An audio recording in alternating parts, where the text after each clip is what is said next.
BMC चुनाव के लिए नामांकन की आखिरी 2 दिन बचे हुए हैं और तमाम बड़े दलों के उम्मीदवार भी अब नामांकन कर रहे हैं। नामांकन के दौरान निश्चित तौर पर शक्ति प्रदर्शन भी देखने को मिल रहा है।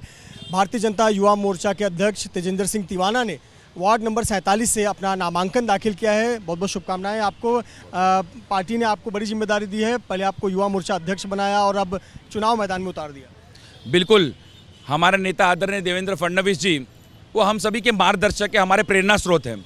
तो कहीं ना कहीं जो भारतीय जनता युवा मोर्चा का कार्यकर्ता है वो आदरणीय देवेंद्र जी के जो सराहनीय कार्य है और खास करके महाराष्ट्र और मुंबई को लेकर, चाहे वो कोस्टल रोड हो, चाहे अटल सेतु का निर्माण करना हो, चाहे ये मेट्रो का जाल फैलाना हो, चाहे जो नए टनल्स जिसके माध्यम से मुंबई कर 45 मिनट में एक जगह से दूसरी जगह पहुंच पाए, तो ये जो विकास काम ये मुंबई करों के लिए कर रहे हैं, इससे प्रेरित होकर हम मुंबई कर भी आज उनके आशीर्वाद से और उनके मार्गदर्शन में चुनाव लड़ने जा रहे हैं। उन्होंने युवाओं को संधि दी है, ये अपने आप में एक बहुत बड़ा एक लीडरशिप क्वालिटी जो आदरणीय देवेंद्र जी के अंदर है।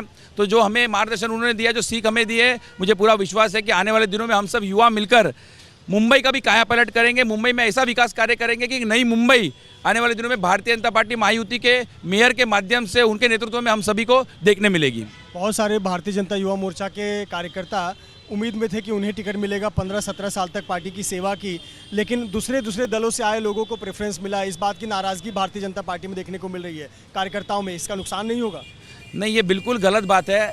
इस बार आप अगर देखें तुलना में, तो भारतीय जनता पार्टी ने नए चेहरों को मौका दिया है और कई युवाओं को मौका दिया। युवा मोर्चा के स्वयं कई पदाधिकारी लड़ रहे हैं पूरे मुंबई के अंदर, और ये जो परिवर्तन आया है ये विकास का परिवर्तन है। ये देवेंद्र जी के मन की इच्छा है कि ये जो शिफ्ट है, जनरेशनल शिफ्ट, इससे मुंबई के लोगों को फ़ायदा होगा। कहीं ना कहीं जो 45 सालों से ये उभाटा जो पूरे भ्रष्टाचार मुंबई करों के पैसा खाने का काम करते थे भ्रष्टाचार के माध्यम से, इसको रोकने के लिए एक नई युवा पीढ़ी ये देवेंद्र जी ने उतारी है। आप कर रहे हैं कि युवाओं को मौका दिया, तो ऐसे पर पार्टी को छुप के क्यों एबी फॉर्म देना पड़ रहा है? ना कोई प्रेस कॉन्फ्रेंस, ना कोई सूचना, कितनी सीट पर लड़ेगी, ना कोई जानकारी, बस एबी फॉर्म दिया जा रहा है। आप जैसे नेता खुलकर प्रचार भी कर पा रहे हैं, अपनी शक्ति प्रदर्शन कर पा रहे हैं, बाकी तो चुप कर जाकर फॉर्म भर रहे हैं।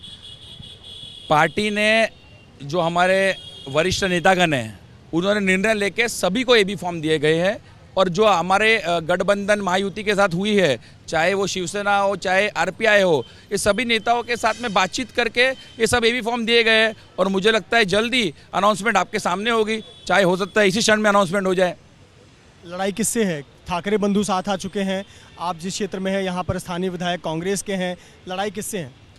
ये लड़ाई पारदर्शिता से लोगों की सेवा करने के एक जो हमारी युवा शक्ति है, भारतीय जनता पार्टी की सच्ची विचारधारा है, उसकी है। उसके साथ में हमारी लड़ाई है भ्रष्टाचारी लोगों के साथ में, जिन्होंने 40-45 सालों से मुंबई के लोगों का पैसा खाया, मुंबई के साथ में अन्याय किया, मुंबई करों को दूर रखा विकास के कामों से। ये लड़ाई असली सही मायने में इसकी लड़ाई है, ये कोई पक्ष की लड़ाई नहीं है। मुंबई करों को न्याय दिलाने की लड़ाई है, और इसलिए भारतीय जनता पार्टी यही सही पार्टी है जो आने वाले दिनों में मुंबई का विकास करेगी और मुंबई करों को सही न्याय देगी। बहुत धन्यवाद हमसे बात करने के लिए। तेजेंद्र सिंह तिवाना वार्ड नंबर 47 से भारतीय जनता पार्टी के टिकट पर नामांकन दाखिल किया है और कहा है कि जनता को न्याय दिलाने के लिए वो और उनकी पार्टी मैदान में उतरी है। कैमरामैन आसिफ खान के साथ मृत्युंजय सिंह, एबीपी न्यूज़, मुंबई।